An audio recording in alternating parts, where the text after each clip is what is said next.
Hi guys, this is Desolator from Pa Gamers and I'm gonna do a first look on the MadCats fight pad. So most of you must have already know I've been playing Street Fighter for about 3 to 4 months, I would say. Yeah, and for most of the part I've been using this handful PS3 controller, which I believe isn't that bad either. Recently I ordered the arcade fight stick.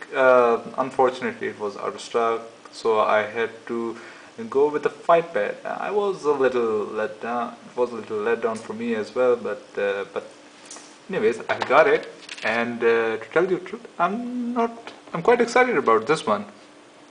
So the main features of the MadCats fight pad.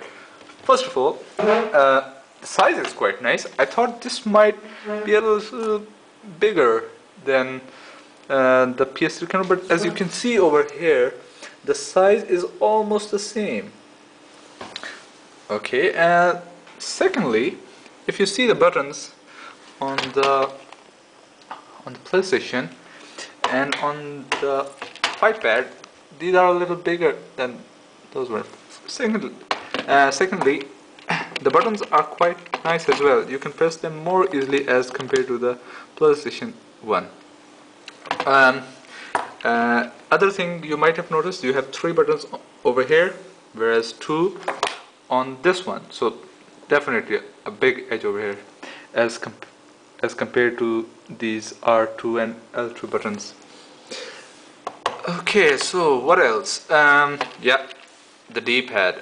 I kind of like the PlayStation D-pad, but if you're playing for like 3 to 4 hours, you're bound to get some rashes over here. Yeah, I've been playing too much Street Fighter recently, maybe a little out of practice, but I don't think that would be a problem on this one.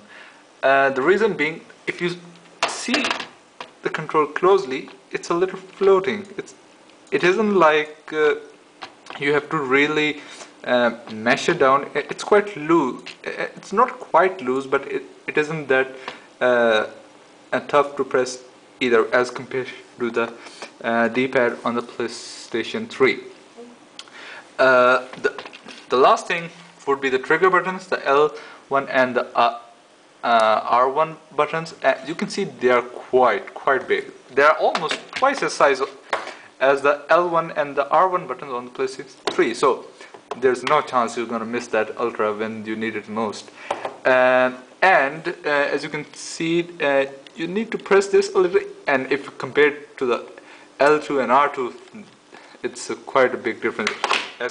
As on this, it's just one click away. So you'll be hitting that Ultra a little faster than that one, of course. So the only question remaining is, what's the main difference between the Xbox 360 controller and the PlayStation 3 controller? So that would be, it's wireless. Now I know what you're thinking. If it's wireless, so is it just like the PlayStation 3 one, or is it something different? It is a little different, and some of you might be a little disappointed with that. The reason being, you see this red light over here? Yeah, that's a USB stick, and that is like acting as a receiver for the MadCats fight pad. So that means I was just wondering that how would you actually charge it? The problem comes over here. You need to insert cells for that. So the best thing I would suggest is to buy some rechargeable cells, some charger for that. Now I can't say there's a delay when you're playing the game, because I haven't really played it yet, but I hope not, because if compared to a mouse, then definitely an optical fiber mouse is much better than a wireless one. So I hope that's not the case with this as well. But anyways, it's still wireless, and considering no one has complained about it over the internet, so I'm quite sure that wouldn't be a big problem.